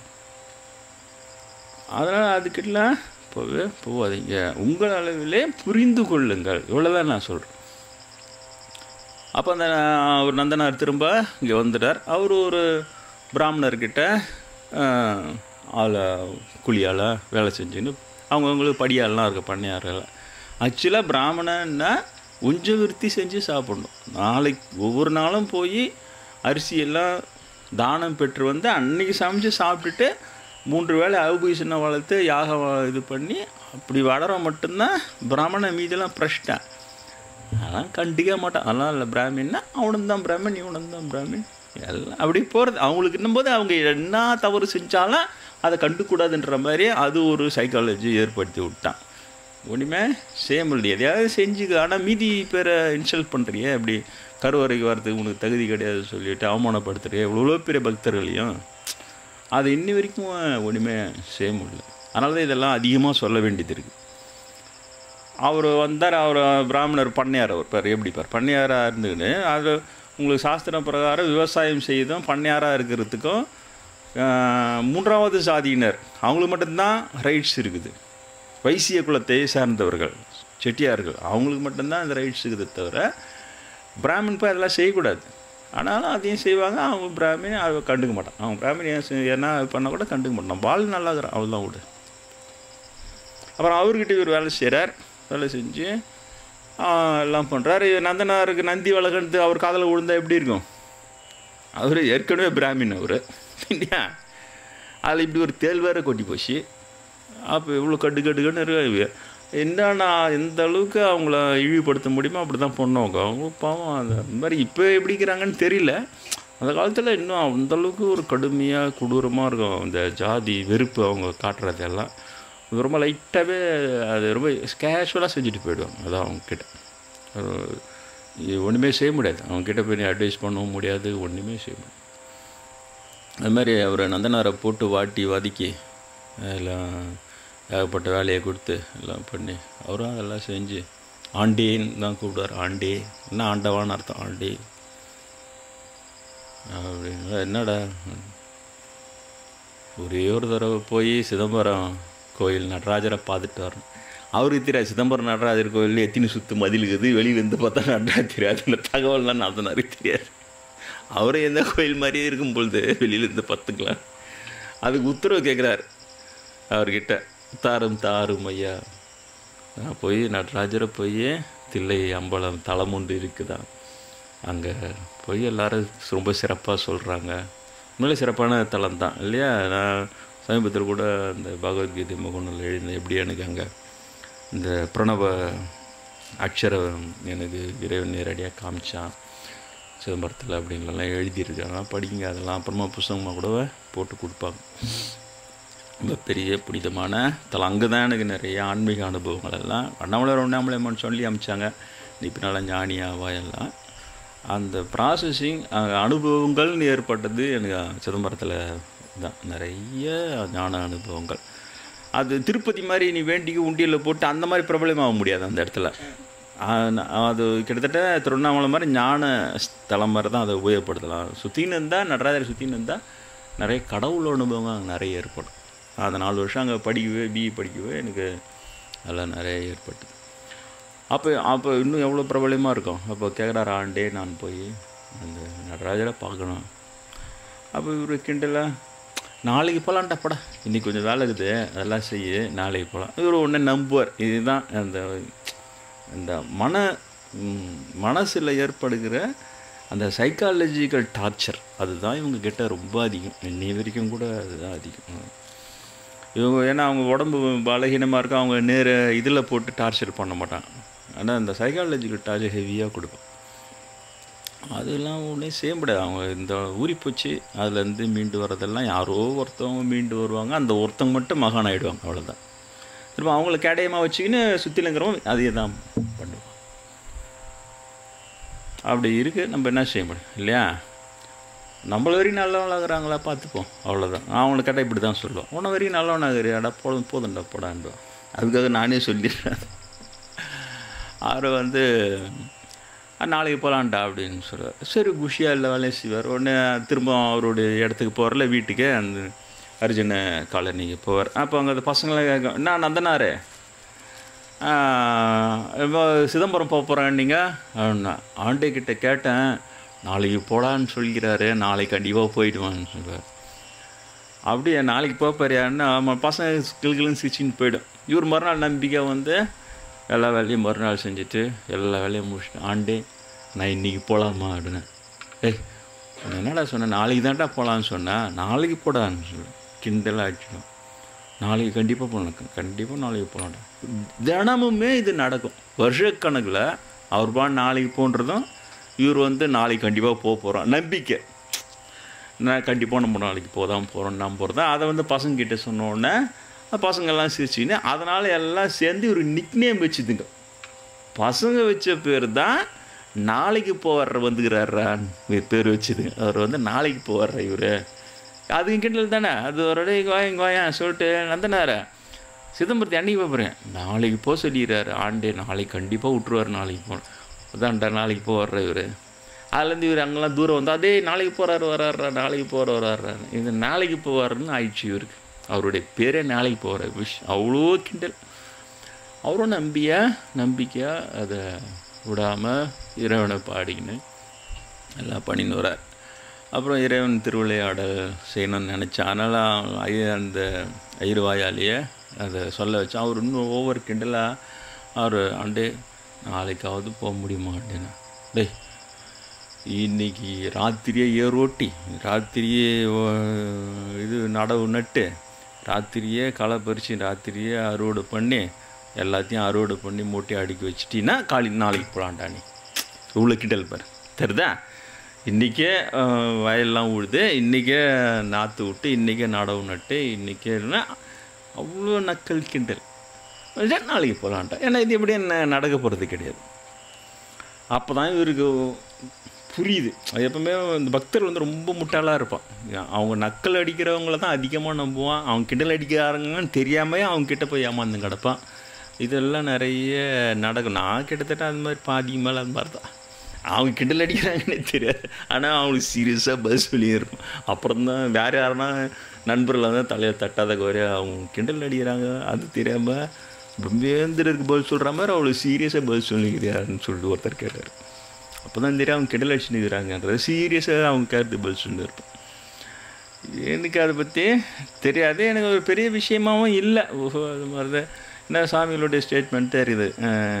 கிண்டல் என்பது ஆணவத்தின் அடையாளம் அப்படின்னு இருக்குது. நகைச்சுவை வேறு. நகைச்சுவையாக ரசிக்கிறதும் சிரிக்கிறதும் இந்த கிண்டல் அடிக்கிறதுன்றது வேறு. கிண்டல் என்பது அகந்தையின் வெளிப்பாடுன்னு தான் சாமிகளும் சொல்லி. அதே போல் இவருக்கு அப்போ தான் இவருக்கு உரைச்சிது. ஏன்னா இது கண்டிப்பாக முடியாது, ராத்திரியே எல்லாம் பண்ணால் அப்போ நம்மளை போகக்கூடாதுன்றதுக்கு தாண்டா இவ்வளோ நாள் ஏதோ சொல்லிட்டு வந்துடுறாருன்னு அந்நேத்தி தான் உரைக்குது. அவ்வளோ முட்டாளாக இருந்தால் தான் தேரம். நீங்கள் வந்து அரைகுறை முட்டாளாக இருந்தால் முக்கால் முட்டாளாக இருந்தாலும் கடவுள்கிட்ட தேர்றது ரொம்ப கஷ்டம் இல்லையா? புரியுதா ஐயா நீங்களாம் தேரலன்னு? அந்த முட்டாள் தான் கிட்டத்தட்ட 100% முட்டாளாக இருக்கணும். காளிதாஸ் அப்படி தான் இருந்தான் இல்லையா? நுனிக்காடியில் உட்காந்து அடிக்காலையை வெட்டுவான். இவங்களாம் படித்தர டே நட பண்ணுற இவர் அவங்களும் சொல்கிறார் முட்டாள் இங்கே உட்காந்து வெட்டினா தான் சீக்கிரம் கிளம்புரிஞ்சு விடணும் வெயிட் போட்டு. அவ்வளோ முட்டாளாக இருக்கணும். இந்த கிட்டத்தட்ட 100% முட்டாளாக இருந்தால் தான் கடவுளே செலக்ட் பண்ணுவான். அது ஏன் கடவுள் செலக்ட் பண்ணுறான் எனக்கு தெரியாது. அவன் பெரிய அறிவாளியாக இருந்திருக்கணும். அதனால் காளியாக அப்படி தான் செலக்ட் பண்ணுறான், சிவனும் அப்படி தான். சில நீங்கள் பார்த்தீங்கன்னா பெரிய பெரிய அறிவாளி மாதிரிங்களெல்லாம் இறைவனை வந்து எல்லாம் செலக்ட் பண்ணுறதே இல்லையா? பெரிய அறிவாளியாகிறான்டாமா அப்படியே விட்டுறா அப்படின்னு சொல்ல. அவன் தேர்றது கஷ்டம் தெரியுதா? அதனால தான் எனக்கு உங்கள் மேலே நம்பிக்கை வருது. இன்னும் கொஞ்சம் தான் உங்களை எப்படியாவது தள்ளி முழுசாகிட்டா எப்படி இறைவன் பாறையில் பட்டு தேறிடுவீங்க. அந்த பக்கம் போகிறது ரொம்ப கஷ்டம், ரொம்ப டிஸ்டன்ஸ். அது பெரிய அறிவாளி ஆகி தேர்றதுனா ரொம்ப கஷ்டம், ரொம்ப டிஸ்டன்ஸில். இது பக்கத்திலே இருக்குது, கொஞ்சோண்டு தான். அதனால் அவர் நந்தனாருக்கு அப்போ தான் புரிஞ்சுது, ஆஹா ஐயர் வந்து நம்மளை முட்டாளாகிட்டார். அவர் சொல்கிறதெல்லாம் ஒரு காரணம் ஒன்று அழகாக சொல்லின்னு வந்தார். ஒரு நாளும் என்னடா பண்ணுறது, அந்த நீ வேலை செய்யலைன்னா வேறு யாரா செய்வான், அப்படியே எல்லாம் கெட்டு விடுவோம்டா, நாளைக்கு அது வரைக்கும் முடிச்சுட்டு போயிடலான்டா, அது வந்து முடிச்சுட்டு 4 நாளைக்கு போயிடலாம், அப்போ நான் நாளைக்கு விட்டுருவார். நாளைக்கு இப்படியே ஒரு எவ்வளோ நாள். அன்றைக்கி தான் அவர் இன்னும் இவன் இவ்வளோ முட்டாளாக நம்புறானோன்னு அவருக்கு இலக்காரமாக போய் செய்யிருக்கு. அதனால் சுத்தமாக இவன் முட்டாளாகணுன்னு அவர் இதை சொன்னார். அப்போ தான் அவருக்கு புரியுது இது நடக்காத காரியம். அப்போ நம்ம ஜென்மத்துக்கு நடராஜரை போய் பார்க்க முடியாது சொல்லிட்டு அவர் ரொம்ப உட்காந்து வருத்தமாக அங்கே தூரத்தில் இருக்கிற கோயில் கோபுரத்தை பார்த்து பாடுறார் ரொம்ப வருத்தமாக. என்னப்பன் அல்லவா என் தாயும் அல்லவா, பொன்னப்பன் அல்லவா பொன்னம்பலத்தவா, இப்படி என்னால் ஒன்றும் வந்து பார்க்கவே முடியாது. அவங்க வந்து மீறிலாம் வரமாட்டாங்க. ஐயா நீ என்ன சொல்கிறது, நான் போவேன், நம்ம இந்த காலம் அது இல்லையா, அது தனி. அவங்க அந்தளவுக்கு பணிவெல்லாம் இருப்பாங்க, அந்தளவுக்கு அடக்குமாரெல்லாம் இருப்பாங்க, ஒரு கட்டுப்பட்டுலாம் இருப்பாங்க. இயற்கையாக பக்தர்களுக்கு அந்த பணிவுன்ற குணம்லாம் இருக்கும். அதில் இந்த தாழ்த்தப்பட்ட குலான்னு போது இயற்கையாக அவங்களுக்கு நம்ம தாழ்ந்த ஜாதி, நம்ம இப்படி தான் இருக்கணும் அந்த மாதிரிலாம் வந்துடும். கூப்பிட்றதே ஆண்டே தானே கூப்பிட்றாரு, ஆண்டவன்னு அர்த்தம், வேறு ஒன்றும் கிடையாது. அதுக்கப்புறம் இப்போ வந்து சாமின்லாம் ஆக்கிட்டாங்க. வளனூரில் நான் அந்த வீட்டில் இருந்தப்போ இங்கே அர்பிஸ்மால் தான் ஒரு கொத்தனார் வந்து சின்னதாக ஒரு வேலை செஞ்சுருந்தார். அப்போ ஐயர் வந்து நம்ம ஏதோ திட்டிட்டு போயிட்டார். என்னடா என்ன பண்ணுறீங்க போயிட்டு ஒன்று. அப்புறம் நாங்கள் வந்து வந்தோன்னே ஒன்று சாமி வந்து மனுஷனை திட்டிட்டு போகுதுன்னு அவங்க என்கிட்ட சொல்கிறாங்க, சாமி வந்து மனுஷனை திட்டிட்டு போகுதான். அந்த அளவுக்கு இவங்க கிண்டல. அப்புறம் அவர் புரிஞ்சுது. அப்போ தான் பாடுறார் இறைவனை நோக்கி. நந்தியே நகுந்ததுன்னும் போதே இறைவனை எண்ணி பாடம் விட அப்போதான் சிவபெருமான் அதை விளையாடுறார். அவர் ஆசீர்வதிக்கிறார். உடனே அந்த இரவுலேயே கண்ணுக்கிட்டே தூரம் காணி நிலம். அது எவ்வளோ காணிகள் அவருக்கு சொந்தமாக பெரிய பண்ணையார். அவ்வளோ நிலவும் தானாக உழுது, தானாக விதை விதைச்சி, தானாக நாற்று நட்டு அறுவடை ஆகி பொழுது விடுகிற வேலைக்கு எல்லாம் மூட்டையாக கட்டி தானாக ஒரு பண்ணையார் வீட்டு வாசலில் ஃபுல்லாக அடுக்கிட்டு இருக்கு. அவர் காலையில் எழுந்து வரார். கொட்டாய் வீட்டின வந்து பொத்தா அவ்வளோ மூட்டை நெல். இவர் குஷியில் பாடினுக்கிறார், என்னப்பன் அல்லவா என் தாயம் அல்லவா சொல்லிட்டு குதி எவ்வளோ குஷியாக இருக்கான். என்னடான்னார், ஆண்டே நீங்கள் சொன்ன மாதிரியே ராத்திரியே நல்லா ஓடுது, ராத்திரியே நாற்று நட்டு, ராத்திரியே அறுவடை எடுத்து வந்து வச்சுட்டேன், இப்போ போகலாமாவே ஆண்டேன், உத்தரவு தரீங்களா ஆண்டேன். அப்போ தான் அந்த ஐயருக்கு அகந்தை அழியுது. இவ்வளோ பெரிய மகானை போய் நம்ம வேலைக்காரன்னு சொல்லிட்டு அது அவருக்கு மட்டும்தான் அழிஞ்சுது. மீதி ஐயருங்கள்லாம் இன்னும் அதெல்லாம் இருக்குது தான் செய்யுது இல்லையா. அவங்க அவங்க எண்ணங்களை தெரிந்து கொண்ட சித்தர்களுக்கு தெரியும் அவங்க எவ்வளோ ஒரு இலக்காரமாக நினைக்கிறாங்கன்றது. அது எல்லாம் தானாகவே முடியும். ரொம்ப கேவலமாலாம் தான் நினச்சின்னு இருப்பாங்க. ரொம்ப இவ்வளோ பெரிய மகான்கிட்ட பக்குவமானவங்களே கூட அப்படி தான் அப்படியே நினச்சேன், இவன்லாம் என்ன பெரியவன் அப்படின்லாம் ஓடும் இதெல்லாம். அதை அப்படியுமே செய்ய முடியாது, உலகம் அப்படி இருக்குது அவ்வளோதான் அப்படின்னு சொல்லிட்டு அது மாதிரிலாம் இருக்கும். அது நம்ம ஒன்றுமே செய்ய முடியாது, நம்மளுக்கு அது ஒரு வாய்ப்பு. சரி, அவங்க ஏதோ நினைக்கிறாங்க, அப்படியே நினச்சிட்டு போட்டால் அப்படியே இருக்கலாம், அப்படியே தான் போயிடும். அவர் அப்போ தான் அவருடைய அகந்தை அழிந்தது. அப்போ தான் அவர் நந்தனாரை நிற்க வச்சு அவர் 3 சுற்றி வந்து சாஷ்டாங்க நமஸ்காரம் நந்தனாரேன்னார். அப்போ தான் டே நந்தான்னது போய் நந்தனாரே. உங்களுக்கு தெரியும் இல்லையா, கொஞ்ச நாள் முன்னாள் வரைக்கும் நீங்கள் வந்து இந்த அரிஜன குலத்தை சேர்ந்த வயசானவங்களை கூட மற்ற ஜாதிக்காரர்கள் பேரிட்டு தான் அந்த பசங்களே கூப்பிடும். தெரியுதா உங்களுக்கு? இன்னும் ஐயர் பசங்களாக இருந்தால் வாடா போடன்னே கூப்பிடும். டே புராசாமி இங்கே வந்து இது கொஞ்சம் எடுத்து வையண்டா இன்னும் பொடியாக தான் இருக்கும். அவருக்கு வந்து ஒரு எப்படி 40-50 வயசு இருக்கும். டேன்னு சொல்லி பேர் சொல்லி கூப்பிட்டு தான் கொஞ்ச நாள் முன்னாடி வரைக்கும் அது நடந்துன்னு தான் இருந்தது. இன்னும் கூட என்ன நடந்தது, இன்னும் ஒரு ரிமோட் வில்லேஜில் என்ன இருக்கலாம்.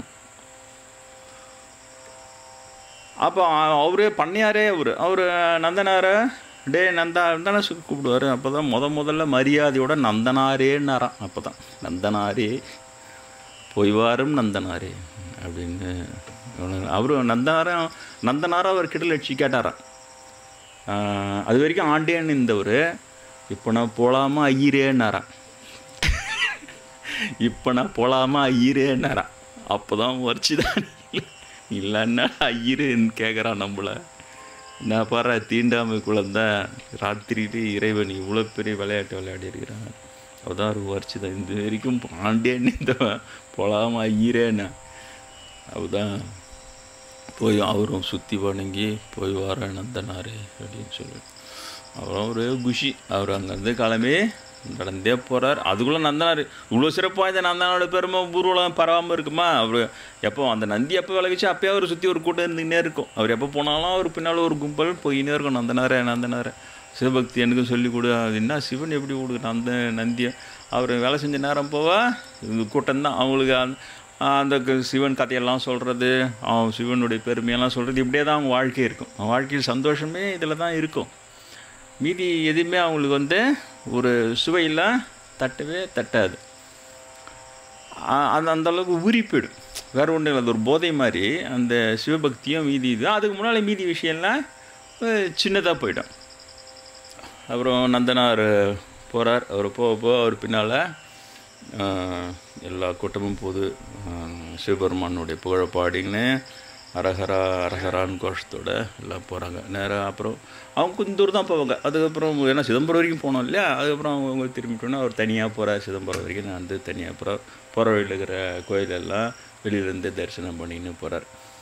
அவர் சிதம்பரத்துக்கு போயிட்டு அங்கே சுற்றி பார்த்தோன்னே தான் அவருக்கே புரியுது, ஆஹா இந்த சாமி வெளியிலேருந்து எப்படி பார்த்தாலும் தெரியாது, தலைகீழ காரணம் போட்டால் கூட உள்ளகிற சாமி தெரியாது. ஏன்னா எவ்வளோ தள்ளி கிடாது, 2 தெரு 3 தெரு தள்ளி உள்ளகுது, முழு வழிநெடுக எல்லாம் அடைச்சிருக்கும்.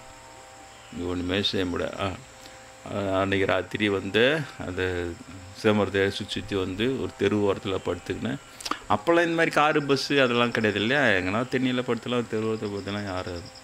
அப்போதான் முதல்ல தான் வந்து இப்படி அர்ஜுன குலத்தில் பிறந்ததுக்காக வருத்தப்படுறார். முதல்ல போய் நம்ம இந்த ஜாதியில் பிறந்தோம்டா, அப்போ தான் முதல்ல வருத்தப்படுறாரு. நம்மளால் சிவனை பார்க்க முடியாத தடை பண்ணிடுச்சடா இந்த ஜாதி அப்படின்னு சொல்லிட்டு ரொம்ப வருத்தமாக ரொம்ப கவலைப்பட்டுப்படுகிறார். அப்போ தான் சிவனுக்கு தெரியாது, அது அவ்வளோ பெரிய நந்தனார். அவருடைய உள்ள கிடக்கையை தெரிந்து கொண்டு அவர் சிவபெருமான் அந்த சிதம்பரம் தீட்சிதர்கள் இருக்கிறார்கள், அவங்க கனவுகளெல்லாம் போயிட்டு நாளைக்கு என்னுடைய பக்தன் நந்தனார் வருவான், அவனுக்கு அந்த தெற்கு பக்கம் யாக தீ மூட்டுங்கள், அதெல்லாம் இறங்கி வருவான், ஒரு உண்மையை நீங்கள் தெரிந்து கொள்வீர்கள்னு சொல்கிறார். ஒரு நந்தனார் கனவுலையும் கவலைப்படாது, கவலை தீரும். அவர் காலையில் எழுந்து அதே மாதிரி விடிகாலையில் எழுந்துச்சு 3 மணிக்கெல்லாம் குளிச்சுட்டு எல்லாம் பொண்ணு வரும். அதே மாதிரி குளிச்சுட்டு திரும்ப சுற்றி வராரு. பார்த்தா ஜேன்னு ஐயருங்க கூட்டம். என்ன வாங்க நந்தனாரே, நீங்கள் தானே நந்தனார்? என்ன இவ்வளோ பேர் இருக்கிறீங்க என்ன? அப்போ தான் சொல்கிறாங்க, சிவன் என் கனவுலாம் சொன்னார் சொல்லிட்டு ஒரு பெரிய ஆள் இறங்குற அளவுக்கு பெரிய ஒரு யாக குண்டம் முட்டி அதில் எல்லாம் யாகத்தி வளர்க்குறாங்க. அதில் ஒரு சிவனை எண்ணி வணங்கி அந்த இது பண்ணி அந்த யாக குண்டத்தில் இறங்கி வெளில வர்றார். யாக குண்டத்தில் இறங்கினா அவ்வளோ பெரிய யாக குண்டத்தில் அவன் பஸ்பீகரமாக போடுவான். ஆனால் அந்த தீ ஸ்தம்பம் இப்படி சீதா பிராட்டி இறங்கி அப்படியே வெளில வராங்க இல்லையா, அந்த அளவுக்கு அவங்க பக்குவம். அதுபோல் இவரும் அதில் இறங்கி அப்படி திரும்ப வெளியில் வர்றார். வரும்போது பார்த்தா சிவன் அவருடைய உருவத்தையே மாற்றி அப்படியே தகதகன்னு ஜொலிக்கிற ஒரு மேனியாக மாற்றி பூணூல் வர போட்டு இருக்குது அவருக்கு. வெளியில் வரும்போது பார்த்தா பூணூல் போட்டு, ஐயோ நந்தனார் யாரா அரிஜனுக்கு போய் பூணூல் போடுவாங்களா? அந்த காலத்தில் அதுவும் பூணூல் போட்டிருக்குது. அப்போ தான் சிவன் அந்த உண்மையை சொல்லாமல் சொன்னான். பிராமணர் என்பது இப்படி நீங்களாம் ஒரு இது ஒன்று பூணூல் கல்யாணம் பண்ணி அது வழியாக பூணூல் போட்டு காயத்ரி மந்திரம் உபதேசம் பண்ணி அப்படி வர்றது. ஆனால் உண்மையான பிராமணன் அவன் வாழும் விதத்தில் அவன் மனப்பக்குவத்தில் தான் இருந்தனால நந்தனே உண்மையானவர். அர்ஜுனாக இருந்தவரை சிவன் இவன் தான் உண்மையான பிராமணன் சொல்லி நிரூபித்தது இந்த கதை. அப்போ இதுக்கப்புறம் எவ்வளோ பாடம் கற்றுக்கின்னு இருக்கணும் இல்லையா? இது எப்படி எல்லாருக்கும் பரப்பி இருக்கணும் இல்லையா? பரப்பி இருந்து அதை எல்லாருக்கும் செயல்படுத்தியிருந்தா இன்றைக்கி இந்தளவுக்கு ஜாதி வித்தியாசமும் ஜாதியினுடைய இதுவும் இருந்திருக்காது. குறைந்தபட்சம் இந்து மதத்தில் இருந்திருக்காது. நல்லவன் கெட்டவன் 2 பிரிவு மட்டும்தான் இருந்திருக்கும் இல்லையா? அது இன்னி வரைக்கும் செய்ய முடியாமல் போயிடுச்சு. அதனால தான் சொல்கிறேன், சிவன் வெற்றியும் பெற்றான் தோல்வியும் கண்டான். நந்தனார் விஷயத்தில் மட்டும் வெற்றி பெற்றான். ஆனால் அதை பிறரிடம் கொண்டு போய் சேர்க்க முடியாமல் இன்று வரை தோல்விதான் கண்டான். சிவனுடைய லீலைகள் அதுதான் நான் சொல்ல வரேன். அவர் இறங்கினோடனே நேராக விறுவிறு நேராக முளசனத்துக்கு நேராக போய், ஏன்னா அவருடைய காம்ப்ளெக்ஸ் அப்படி தான் இந்த நம்ம கீழ் ஜாதின்ற போக முடியாதுன்னு இருந்தது. அவர் இறங்கி வெளில வந்தோடனே அவரை பார்க்குற ஃபுல்லாக பூணூல்லாம் போட்டு, பூணூல் போடுகின்ற நீ எதோ உயர் ஜாதின்னு நினச்சியோ உண்மையிலே நீ தான் அது பிறப்பினால் அல்லன்றதை நிரூபித்த உடனே அவர் எந்த தயக்கமும் இல்லை. நேராக விறுவிறு நடந்து நேராக போகிறார். எல்லாம் பின்னாலே ஓடுறாங்க. நேராக போய் அந்த நடராஜரை தரிசனம் பண்ணுறார். பண்ணிவிட்டு நேராக போய் நடராஜரோடு அப்படியே கலந்து அருவமாக மறைந்து விடுகிறார். அந்த உடம்போடு மறைவதற்கு காயாரோகணம்னு பேர். காயத்தோடு சேர்ந்து ஆரோகணம், சிவனிடம் ஆரோகணமாகுது. இது ரொம்ப பெரிய நிலை. அது இது பேரில் சமாதி தான் அடைஞ்சிருப்பாங்க இல்லையா? ஜீவ சமாதின்னு வச்சு பண்ணுறாங்க இல்லையா? அங்கே சாமியார் உட்காந்து சமாதி அடைஞ்சு அதுக்கு பூஜை பண்ணுறதுன்றது வேறு. ஆனால் அந்த உடம்போடு இறைவனோடு கலப்பதுன்றது ரொம்ப பெரிய விஷயம். நான் வள்ளலார் கலந்தார் இன்றைக்கி அதை ஜோதியாக கொண்டாடுறேன். அதே மாதிரி திருஞான சம்பந்தர் மீதியா தன்னோடு இருக்கிற 4 நாயன்மாரெலாம் அது இல்லாமல் கல்யாண கும்பல் அப்படியே ஜோதியில் கலந்துட்டுன்னு போயிட்டார். இது இந்த மாதிரி நிலையை நந்தனார் அடைஞ்சார் சிதம்பரத்தில். அதனால் இவ்வளோ ஒரு பெரிய மகான், அவ்வளோ பெரிய விஷயத்தை எவ்வளோ நூற்றாண்டுகளால் சாதித்தோம். அதை பரப்ப முடியாமல் அந்த உண்மையை சொல்லி இந்த ஜாதி வித்தியாசங்களை ஒழிக்க முடியாமல் இந்து சமுதாயம் இன்னமும் துன்பப்பட்டு கொண்டு இருக்குன்னு தான் நான் சொல்லுவேன். உண்மையிலே இது ஒரு துன்பம். ஜாதி வித்தியாசம்னு ஒரு துன்பப்பட்டு கொண்டு இருக்கிறது. இதை இப்போ தான் கொஞ்சம் சிந்திக்கிறாங்க. இது எப்படா ஒழிக்கிறது, எங்கே பிடிச்சி இழுக்கிறது? இப்போ பெரிய சேமியா சிக்கல், நூடுல்ஸ் சிக்கல் மாதிரி ஆகிப்போச்சு. இது எங்கே பிடிச்சி இழுத்தா வேறு எங்கன்னா ஓடிடுது, வேறு எங்கன்னா ஓடியுமா? அவ்வளோ தூரம் அது விடுவிக்க முடியாத சிக்கல் ஆகிப்போச்சு. அதனால் காலம்தான் இதுக்கு பதில் சொல்லி இறைவன் தான் இதை விடுவிக்க வேண்டும். நான் வழக்கம் போல் சொல்லுவதை போலத்தான் அர்ஜுன குடியில் சேர்ந்தவர்களை குறைந்தபட்சம் அந்த 63 நாயன்மார்கள் சிலை, நந்தனார் சிலைக்கு அவர்கள் கையாலேயே வழிபடுவதற்கு அனுமதிக்க வேண்டும். வேறு எந்த நாயன்மார்களுடைய சிலையும் நான்காம்கள் அவங்க கையாலே விருப்பப்படுற நாயன்மாருடைய சிலையை அவங்க கையாலே அபிஷேக ஆராதனை செய்து வழிபடுவதற்கு விட வேண்டும். இப்போ நந்தனார் அதில் விட்டாங்களே தவிர அதுக்கப்புறம் விடவே இல்லை. அதுக்கப்புறம் மீதி எல்லாம் வெளியே நிற்க வச்சா காந்தியடிகள் போராட வேண்டியதாக போச்சு. இப்போ தான் இந்த 50 வருஷமாக தான் விட்றேன். 2000 வருஷம் எங்கே, 50 வருஷம் எங்கே? 2000 வருஷமாக வெளில நிற்க வச்சுட்டு 50 வருஷம் முன்னாடி தான் காந்தியடிகள் பெரியார்லாம் அதில் தான் பிரபலமானார். பெரியார், காந்தியடிகள் இவங்கெல்லாம் சேர்ந்து ஹரிஜன கோயில் நுழைவு போராட்டம், ராஜாஜி கூட அதில் கலந்துனார்னு கேள்விப்பட்டு. பரவாயில்ல, பிராமணாக இருந்து கூட கொஞ்சம் கொஞ்சம் அவங்க அப்படி வரும். ஆனால் முழுக்க வர முடியாது அவங்களால. திரும்ப அவங்கள சர்றன்னு இழுத்துன்னு போயிடும். அவங்களோட பிளட்டு அப்படி இருக்கும், வேறு ஒன்றும் இல்லை. காந்தியடிகள் போராடி அரிஜனங்களை நுழைவுறதுக்கு கூட அரிஜனுக்கு நிறைய பேர் தெரியல, ஏன் இப்போ கோயில் உள்ள விட்றாங்கன்னு தெரியல. இது 50 வருஷத்துக்கு முன்னாலலாம் விட மாட்டாங்க. அதை அவ்வளோ போராடி இது அவர் வந்து வெளிநாட்டுக்கார வெள்ளைக்காரனை எடுத்து சுதந்திரம் போடுறான்னு மட்டும்தான் எல்லாருக்கும் தெரியும். உள்நாட்டில் இருக்கிற இந்த அடிமைத்தனத்தை ஒழிக்கிறத போராடினது ரொம்ப பேருக்கு தெரியாது. சினிமா எடுத்தோன்னா அதை எடுக்கவே இல்லை, அவன் உஷார் கை. காந்தி படம் எடுத்தவன் இவர் அரிஜன நுழைவு போராட்டம் அதில் ஒரு கீழே கூட காட்டியிருக்க மாட்டான். காட்டியிருந்தா அந்த படம் இந்தியாவில் ஓடியே இருக்காது, ரிலீஸ் பண்ணி விட்டுருக்க மாட்டானுங்க இவனுக்கு. இன்னும் அந்த கொடுமைகளை அனுபவிச்சுன்னு இருக்குது. அதில் இன்னொரு ரகசியம் என்னென்னா, காந்தியடிகளால் பயன்படுறது இந்தியா தான் இல்லையா. பெரிய பெரிய வீரபாண்டிய கட்டபொம்மனா பகத்சிங்கா இருந்தால் எல்லாம் தூக்கில் போட்டான், ஒன்றுமே செய்ய முடியல. சத்தியாகிரகன்ற புது அணுகுமுறையை கண்டுபிடிச்சி ஜெயிச்சிட்டார். ஜெயிச்சு பல ஆண்டுகளாக போராடி ஜெயிச்சு சுதந்திரமாக வாங்கிட்டார். எவ்வளோ பெரிய வெற்றி. ஆனால் அந்த காந்தி சினிமாவை இந்தியா எடுத்துருக்க முடியாது, இந்திய அரசாங்கத்தை எடுத்துருக்க முடியாத. அதே காந்தியில் யார் எதிர்த்து போராடினாரோ அவன் தான் எடுத்து உலகம் பூரா பரப்பணும். அந்த காந்தி படம் வந்த பிறகு தான் எல்லோரும் காந்தியை பற்றி தெரிஞ்சது. அவன் எல்லாருமே எக்ஸ்பெரிமெண்ட் வித் ட்ரூத்ஸ் புக்ஸ் எல்லாம் வாங்கி படித்து இன்றைக்கி வேர்ல்டு லெவலில் ரொம்ப டாப்பாக அவருடைய இது பண்ணுவான். அவன் பண்ணான். நம்ம இந்தியா ஏன் பண்ணல? யாருக்குமே நம்மளுக்கெல்லாம் தோணவே தோணாது. ஏன் பண்ணல தெரியுமா? உங்களுக்கெல்லாம் தெரியாது.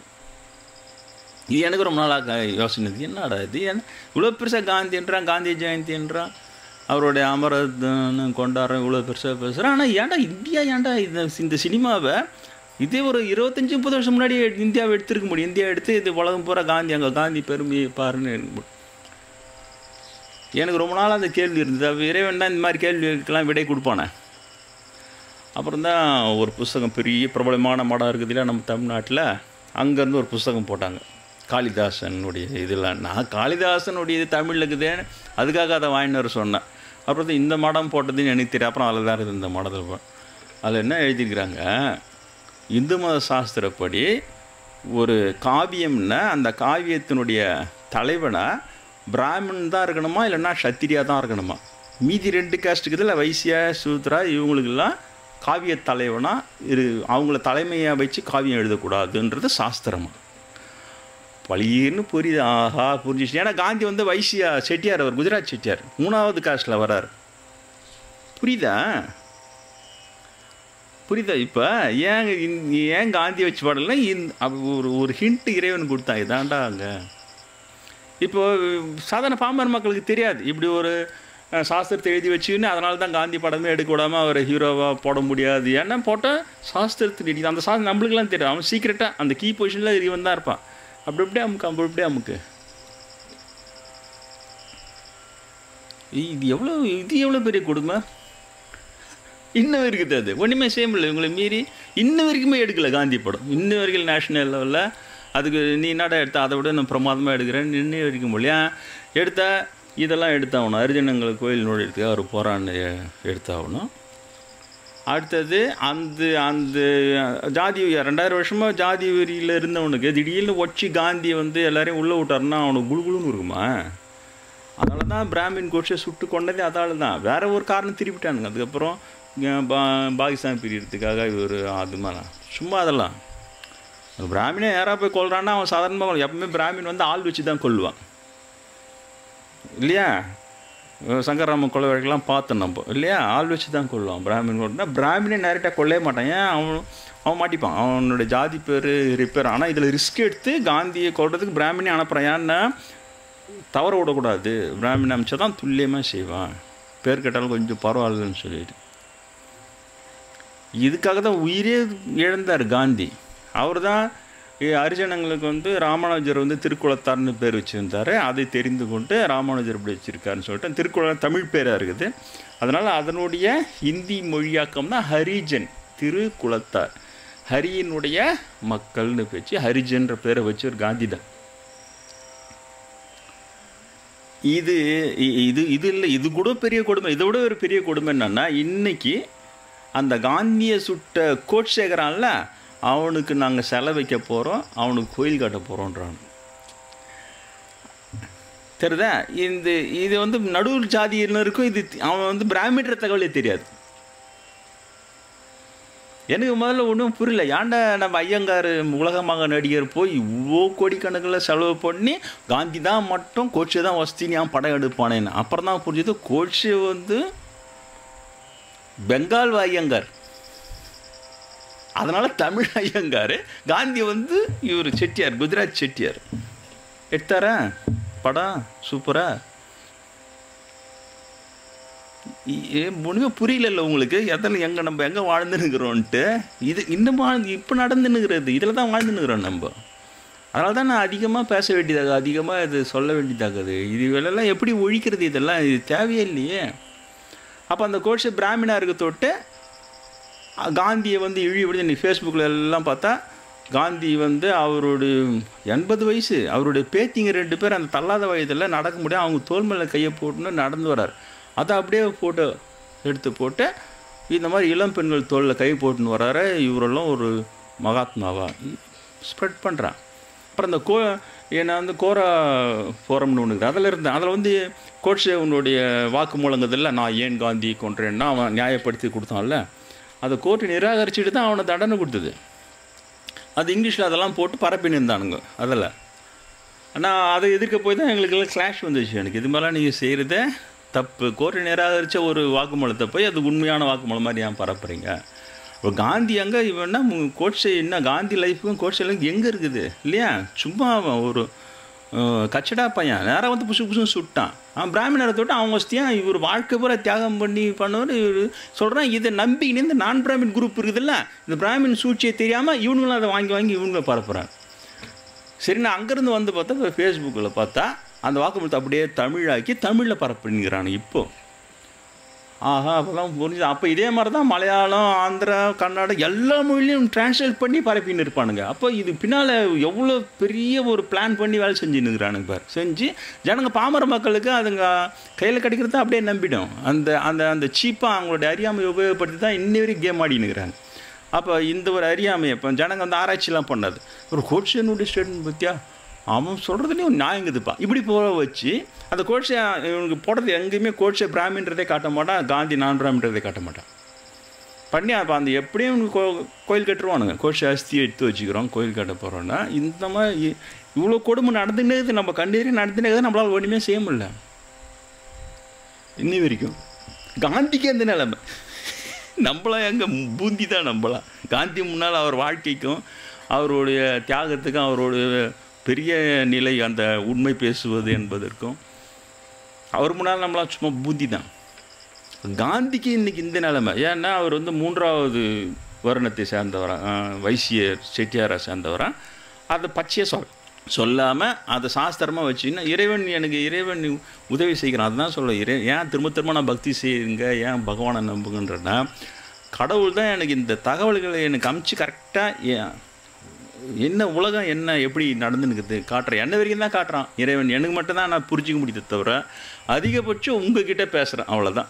என்னுடைய மன ஆறுதலுக்காக பாருங்கள் இதெல்லாம் பண்ணுறாங்க போல இவ்வளோ தான் என்னாலேயே கூட முடியுது. ஆனால் ஏமாந்துனுக்கிற எவ்வளோ பேர் அந்த தமிழ் இது நம்ம ஆளுங்களே ஷேர் பண்ணி பரப்பினேங்கிறேன் எல்லாருக்கும். அது உள்ளகிற சூழ்ச்சி தெரியாமல் எங்கேயோ ஒரு இடத்துல மட்டும்தான் நான் போய் சொல்கிறேன் கோட்சே வந்து பிராமின்ப்பா, நம்ம ஐயங்கார் அதனால தான் அவர் வசதியாக எடுத்து படம் எடுத்தார். அப்புறம் அவருடைய ஸ்டேட்மெண்ட்டு இதில் மட்டும் ஜாதி பார்க்குறாங்க, ஒரு நோயாளிக்கு ரத்தம் வேணும் போது மட்டும் அதில் மட்டும் ஜாதி தேவையில்லைன்னு அவர் புரட்சிகரமான கருத்து மாதிரி அதை போட்டுன்னுக்கிறார். இவர் கோடிக்கணக்கில் பணம் செலவு பண்ணி எடுத்தது நான் பிராமின் காந்தியோட ரத்தம் என்ன தான் இருந்தாலும் அவர் சுட்டு கொண்ட பிராமின் கோட்சே ரத்தத்தை விட கொஞ்சம் கருப்பு தான் எடுத்தது படம் அது. தெரியுதா? எங்கே தான் இவங்க எப்படி அடிக்கிறான்னு எப்படி ஒன்றுமே கண்டுபிடிக்கல. அவருடைய மருமகன் ஒன்றே எடுத்தார், ராவணன் எடுத்து ராவணன் தான் வசதி. அப்புறம் பார்த்தா ராவணன் வந்து சதுர்வேதி பிராமணன், அவன் தொல்லை கொடுத்ததெல்லாம் நான் பிராமின் ராமர். வெளியில் பார்க்குறதுக்கு அப்படியே இவங்க ஏதோ புரட்சி மாதிரி ராவணன் தமிழன்றதை எடுத்த மாதிரி அதுக்கு பண்ணுறது. இனி கண்ணு முன்னே நடந்துனே இது 21ஆம் நூற்றாண்டு நம்மளால் ஒன்றுமே செய்ய முடியலையே. நான் என்ன உங்ககிட்ட கேட்குறேன்னா கொஞ்சம் உஷாராக இருங்க, அவ்வளோதான். எப்பொருள் யார் யார் கேட்புன்னு அப்பொருள் மெய்ப்பொருள் காண்பது சொல்கிறாங்கல்ல, எந்த பொருள் கேட்டாலும் அது பிராமின் கிட்டேருந்து வந்து தான் முதல்ல பாருங்கள்.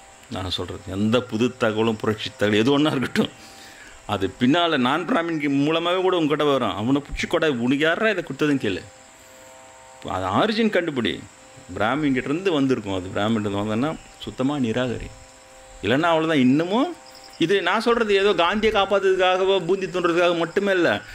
இயற்கைக்கே ஒரு நியாய தர்மம் இருக்குது. ஒரு காந்தி அளவுக்கு இருக்கிற ஒரு தியாகியை இவ்வளோ இழிவுபடுத்தி ஒரு சமுதாயம் அதை நம்ம அனுமதிச்சுக்கினே இருந்தாலே அதுவே சமுதாயத்துக்கு ஒரு பாவம்னுக்குது, சமுதாயத்துக்கு ஒரு புண்ணியம்னுக்குது. சமுதாயம் சஃபர் பண்ணோம். காந்தியடிகளும் அந்த கோட்பாடு தான் சொன்னார். ஏன் 200 ஆண்டுகளாக ஆங்கிலேயன் நம்ம அடிமைப்படுத்தி வச்சுருந்தான்னு சொன்னால், சமுதாயத்தின் பாவம். நம்ம ஜாதியை சொல்லி அரியணங்களை அடிமைப்படுத்தி வைத்து கொண்டு இருக்கிறோம் இன்னி வரைக்கும். இந்த பாவத்துக்கு தண்டனையாக தான் நம்மளையும் அவங்கள கருப்பாக இருக்கிறான்னு சொல்லிட்டு இவன் வெள்ளையாக இருக்கிறான்னு சொன்னான். நம்மளை விட வெள்ளையாக வந்து வெள்ளைக்காரன் அமிச்சான் அங்கேருந்து. அது எந்தெந்த உணவுலாம் சாப்பிட்ற நீன்னு சொல்லி இழிவுபடுதுன்னா அதெல்லாம் சாப்பிட்றோம். அதோட ஒரு அதிகமாக சாப்பிட்றவங்ககிட்ட வந்து அடிமையாக இருந்தார் 200 வருஷம். இது இறைவன் கொடுத்த தண்டனைன்னார் காந்தி. இந்த ஸ்டேட்மெண்ட்டை கூட யார்கிட்டையும் போய் சேரவே இல்லை. இதை நான் கோரலெல்லாம் சொல்ல போய் தான் என்னை போட்டு யாகுலெல்லாம் என்னை போட்டு தீர்த்துட்டானுங்க. ஓடியான்ட்டேன். நம்ம நிம்மதி காலி பண்ணிட்டுவானுங்க. இது ஜனங்களை போய் சேகரக்கூடாதுன்னு பார்க்குறான். இது ஃபாரினர்ஸ்கிட்ட போய் சேரக்கூடாதுன்னு பார்க்குறான். ஃபாரினர்ஸ் என்கிட்ட வந்து தாசர் இப்படி காந்தி சொல்லிக்கிறேன் எங்களுக்கு இப்போ தான் தெரியுன்றான். அவங்ககிட்டலாம் எப்படி பண்ணுறாங்க? காந்தி ஒரு இம்பார்ட்டன்ட் பர்சன் ஆகிட்டோன்னே அவர் வந்து வர்ணாசிரமத்தை ஆதரிச்சார். இந்து மதத்தில் ஆமான்னார், ஜாதி தான் அதெல்லாம் உண்மைதான்னார். அப்படியே எடுத்துன்னு போகிறான். அந்த இடத்துல நான் இதை எடுத்துன்னு சொன்ன உடனே இவங்க இடிக்குது. இப்போ இவங்களுடைய புழு வந்து அந்த இடத்துல உடையுது. ஃபாரினர்ஸ் என்ன கேட்குறான், ஆமாம் சொல்லிக்கிறேன். அப்புறம் அதுலேயே ஒரு பிராமணன் வந்து ஆமாம் உண்மை தான் சொல்லிக்கிறார் தான். இந்த விஷயத்தில் மட்டும்தான் நான் காந்தியோட உடன்பட முடியல என்னால். இவர் உடன்பட்டு தான் என்ன ஆகிற மாதிரி அது சொல்ல வர. தயவுசெய்து நீங்கள் இது பாமரத்தனமாக ஏதாவது ஒரு ரூமர் வதந்தி வந்தால், இப்போ ஃபேஸ்புக் வந்துச்சு, ட்விட்டர் வந்து ஈஸியாக பரப்பலாம். அதை பரப்பும்போது அதில் ஹீரோவை வில்லனோ யாரோ அவன் பிராமினா பாரு, பிராமினா நான் பிராமினா பாரு, முதல்ல அதை பாரு. அப்புறம் யார் கையிலேருந்து வந்ததுன்னு இன்னும் நிறைய ட்ரிக்ஸ் பண்ணான். அந்த கோரலை என்ன பண்ணுறான், காந்தியை மட்டுமே அடிக்கிறதுக்காக அந்த கோரலை வந்து காந்தியையும் பகத்சிங்கையும் கம்பேர் பண்ணி கேள்வி கேட்பான். இவனுக்கு காந்தியும் பகத்சிங் கம்பேர் பண்ணி, நீ யாரை அதிகமாக மதிக்கிற, காந்தியையா பகத்சிங்கயா? அப்போ நான் சொன்னேன் 2 பேரையும் நான் மதிக்கிறேன். இவர் வந்து சாத்வீகத்தில் போகிறான்னார், அவர் வந்து அந்த வயலண்ட்டாக அவர் வந்து போகிறேன்னா, ஆனால் 2 பேரும் சுதந்திரத்துக்காக போகிறான்னாங்க. அப்போ நான் கேட்டேன், நீ பிராமின் தானே? இந்த கேள்வி கேட்குற, நீ பிராமின் தானே? நான் ஷூராக சொல்ல நீ பிராமினை தான் இருப்பேன். என்ன பண்ணுவேன், நான் பிராமின் காந்திக்கு நான் பிராமின் பகத்சிங்கு முட்டை விட்டு 2 குரூப்பை கிளாஷ் பண்ண வச்சு நீ அதை டேஸ்ட்டு ஸ்டாட்டிஸ்டிக்கல் டேஸ்ட்டு ஒன்று இருக்குதுன்னு. ஆமாம் நான் பிராமின் தான். எப்படி கண்டுபிடிச்சேன்றான். இதில் கண்டுபிடிக்கிறதுனால தெரியுண்டா, 2 பெரிய கேரக்டர்ஸ் எடுத்து முட்டை விட்டான்னா அவன் கண்டிப்பாக 2 நான் பிராமினாக இருந்தால் கண்டிப்பாக அவன் பிராமினாக தான் இருப்பான். அந்த முட்டை உரம் பிராமினாக தான் இருப்பான். நான் ஷூரை கேட்டேன்டா, எனக்கு நல்லா தெரியும் நீ பிராமின் தான்டான்னு. அங்கே அந்த பகத்சிங்கை அந்த மாதிரி அப்போ சொன்னேன் நான், வேறு ஒன்றுமே கிடையாது. காந்தியை அடிக்கிறதுக்காக எங்கெங்கெல்லாம் அந்த பகத்சிங்கை வச்சு அந்த சிங்கங்கள் இது பண்ணி, சிங்கெல்லாம் கொஞ்சம் இன்னசென்ட்டாக இருப்பான். இப்போ பார்த்தீங்கன்னா போன வாரம் பார்த்தா அந்த சிங்குங்க வந்து காந்தியோடைய சிலையை வந்து காதை பூச்சி இழுக்கிற மாதிரி அவரை அடிக்கிற மாதிரி எல்லாம் ஒரு வீடியோ போட்டு வச்சுக்கிறானுங்க. ஏன்னா இவனுக்கு இந்த பகத்சிங்குக்கு இவரை முட்டை அங்கே ஸ்ப்ரெட் பண்ணி அந்த சிங்குங்க வந்து காந்தி இருக்கிற மாதிரி பண்ணிட்டானுங்க. அடுத்தது இங்கே வந்தவுடனே நீங்கள் வந்து காந்திஜி இதில் வெஸ்ட் பெங்காலில் இருக்கிறவங்க இருப்பதுக்காக காந்தியை நீங்கள் வசதியாக நினைக்கிறேன், நேதாஜியை வசதியாக நினைக்கிறீங்களா? காந்தி ஃபோட்டோ இதிலேருந்து எடுத்துகிட்டு ரூபா நோட்லேருந்து எடுத்துகிட்டு நேதாஜி ஃபோட்டோ போட்டால் என்ன தப்பு? இதே பிராமின். ஏன்னா 2 பேருமே நான் பிராமின். இப்படி நான் பிராமின்லாம் முட்டை விட்டு காந்தியை வந்து ஓரம் கட்டுறதுக்கு இதை அங்கே செய்கிறான். சரி, அங்கே தான் இந்த மாதிரி செஞ்சுன்னு இங்கே வந்து பார்த்தோன்னா இவர் டாக்டர் அப்துல் கலாம் மறைஞ்சார் இல்லையா, டகார்னு உடனே காந்தியோடைய ஃபோட்டோவை எடுத்துகிட்டு அந்த இடத்துல அப்துல் கலாம் போட்டால் என்ன தப்புன்ட்டு இவனுக்கு திரும்ப அப்துல் கலாம் காந்தி குரூப் மாதிரி கிளாஷ் பண்ணுவோம். இவங்களை எங்கே போய் நீ கண்ட்ரோல் பண்ணுவ? எங்கே போய் இவங்களை திருத்தி இப்படி செய்யறான்னு சொல்லி ஒரு பிராமின் ஒரு சூழ்ச்சி பண்ணால் நார்த்தில் இருக்கிறவங்க சூழ்ச்சி பண்ணால் சவுத்தில் இருக்கிறவங்க ஒரு செகண்டில் புரிஞ்சுக்கிறான். இவன் இதுக்கு தான் செய்கிறான்னு இவன் க்ளீனாக போயினா அந்தளவு அவங்களுக்குள்ள மியூச்சுவல் அண்டர்ஸ்டாண்டிங் இருக்குது. ஆனால் ஈவில் திங்ஸ் இருக்குது, அதான் பெரிய விஷயம். நல்ல விஷயத்தில் இல்லாமல் இந்த கெடுதி விஷயத்தில் அவங்களுக்குள்ள இவ்வளோ பெரிய அண்டர்ஸ்டாண்டிங் இருக்குது. அப்படியே கேரியர் பண்ணி நான் போன வருஷத்தில் நான் கோராவில் என்ன ஃபைட் பண்ணணும் அது இப்போ பார்த்தா இப்படி பிரித்து நேதாஜிக்கும் இருக்கும், இப்போ வந்து அப்துல் கலாமுக்கும் இருக்கும். இப்போ நீங்கள் ஒன்றுமே சொல்ல முடியாது. அதுவும் இந்த ஃபோட்டோவை போட்டு அவர் தன்னுடைய பேத்திங்க தோளில் கை பண்ணுறார். இந்த பக்கம் அப்துல் கலாம் வந்து குழந்தைங்க கூட வச்சுனார். இவர் வசதியா இவர் வசதியா அந்த இளம் பெண்கள் கையில் போட்டுக்கிறாரா இவர் குழந்தைங்களோட. இப்போ ஏன்னா இப்போ அப்துல் கலாம் மேலே எல்லாருக்கும் அந்த இது இருக்குது, அனுதாபம் இருக்குதுன்னு அது அப்படியே காந்தி எதிர்ப்பா திருப்பரம்பார். இப்போ நான் ஆன்மீகமாக பேசுகிறேன் நான். ஏன்னா இது பெரிய கெடுதியாக இருக்குது. இந்த இவர்களுடைய அந்த சூழ்ச்சி மேகம், இந்த 2% ஜனங்க பண்ணுற சூழ்ச்சி மேகம் 98% மக்கள் அவங்க ஏமாற்றப்படுறது தெரியாமல் இதுலேயே சுழலுது. சுழண்டு அதிலே பண்ணோன்னா அதில் ஏதாவது ஒரு கொள்கை மாதிரி கண்டுபிடிச்சி எப்படி பார்த்தாலும் அச்சா உழுந்தாமாங்க போனாக்கல் இல்லையா. காந்தி காலி ஆனாலும் சரி நான் பிராமின் தான், இல்லை நேதாஜி ஆகணும்னா இவங்க சேஃப். எங்கேயுமே நீ வந்து பிராமினை கம்பேர் பண்ணவே மாட்டான். இவ்வளோ சொல்லினுக்கிறான். இது யூடியூப்ல ஏற்றி எல்லாம் பிராமினுக்கு கேட்டால் அண்ணன் என்ன பண்ணுவாங்கன்னு தெரில. அதனால் ஏற்றி இருந்தாங்கிறாங்க, கேட்டு தாங்கிறாங்க. ஏதோ ஒரு ஆசட்டு துணிச்சலில் ஓடின்னு இருக்குது எனக்கு. அதனால் இவங்க அண்ணன் நிம்மதியாக விட்ற வரைக்கும் நான் உங்ககிட்ட இதெல்லாம் சொல்லின்னுக்கிறேன். எப்படியான டிஸ்டர்ப் பண்ணுவாங்க, அது பண்ணிட்டா அதுக்கப்புறம் இறைவன் எதுனா வழி கொடுப்பான், அதுக்கேற்ற வழி கொடுப்பான். அது மூலமாக செயல்பட வேண்டியது. அதனால் திரும்ப சொல்ல பிராமின் தோஷம்லாம் இல்லை. ஏன்னா குருநாதர் இவ்வளோ பெரிய மகானார். நான் என்ன சொல்ல, ரெண்டும் பெரிய மகான் பிராமினாக இருக்கும்போது அவரை மதி. ஆனால் அவர் பிராமின் காஸ்டில் இருந்தார்னு தொட்டி இந்த இவ்வளோ பெரிய வஞ்சக சூழ்ச்சி கும்பலை போய் அதையும் இவ்வளோ ஈக்குவலாக வச்சு மதித்து தொலைக்காத. பிராமினுக்கு இவ்வளோ கேடு பண்ணுறானுங்கன்னு தொட்டு இவ்வளோ பெரிய மகானை அவங்க கூட சேர்த்து பிராமணர்களில் அவரும் ஒரு பிராமின் தான்ற மாதிரி பேசிட்டாத. இது ரெண்டு தான் நான் உங்ககிட்ட கேட்டுக்கிறேன். விழிப்போடு இருங்கள். இதுதான் பகுத்து அறிதல். இது நல்லதை நல்லதாகவும் கெட்டதை கெட்டதான் பகுத்து அறிந்து இதை எதை அப்படியே ஜென்ரலைஸ் பண்ணி அப்படியே ஒரு மோடா மொத்தமாக எதனா பண்ணின்னு இருக்குது. அதெல்லாம் செய்யாமல் 21ஆம் நூற்றாண்டு வந்துடுச்சு. அதனால் கொஞ்சம் ஒரு விழிப்போடு இருந்து இந்த சூழ்ச்சிகளில் விழாமல் பார்த்துங்க. அதே நேரத்தில் ஜென்ரலைஸ் பண்ணி பிராமினை திட்டுறது கூட எனக்கு அதில் விருப்பம்லாம் இல்லை. ஆனால் பெரும்பாலுமே அப்படி இருக்கிறாங்க, அவ்வளோதான். யாரோ ஒரு மகான் இருக்கிறார், அந்த ஒரு மகானை மட்டும் ரெஸ்பெக்ட் கொடுத்துட்டு மீதி பேர்கிட்ட ரொம்ப ரொம்ப உஷாராக இருக்குது. நந்தனார் கதையில் நாம் இதை தெரிந்து கொள்ள வேண்டும். இறைவன் உணர்த்தியது அதுதான். வர்ணம் ஆசிரமம் பிறப்பினால் பிராமின்றதெல்லாம் இல்லவே இல்லை என்றுதான் அதில் மனதில் வைத்து கொள்ளுங்கள். அவரை நந்தனாருடைய திருவடியை எங்கு சென்றாலும் வணங்குங்கள். அந்த அவர் சிவனே ஆனவர், நாயன்மார்ன்றவர் சிவனே ஆனவர், அவரும் சிவமே ஆனவர். அவருடைய கால் தொட்டு தலையில் வச்சுங்க. அதனால் உங்களுக்கு நல்ல ஆசீர்வாதம் தான் கிடைக்கும். ராமநாமம் பஜன் செய்யும்.